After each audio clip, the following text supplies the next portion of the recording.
Hello বন্ধুরা, আমি আজকে চলে এসেছি মাঙ্গলোর বিচে।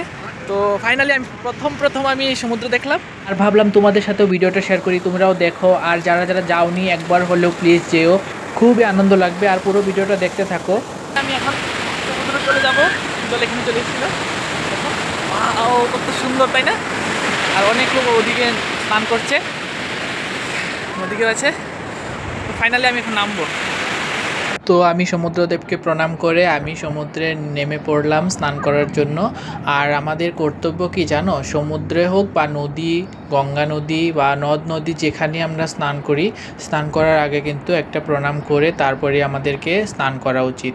আমরা যেরকম খাওয়ার আগে প্রণাম করে তারপর ভগবানের কাছে প্রার্থনা করে তারপর খাওয়া দাওয়া করি, ঠিক তেমনই আমাদেরকে স্নান করার আগেও কিন্তু ভগবানের কাছে প্রার্থনা করা উচিত, তারপর আমরা জলে নামা উচিত।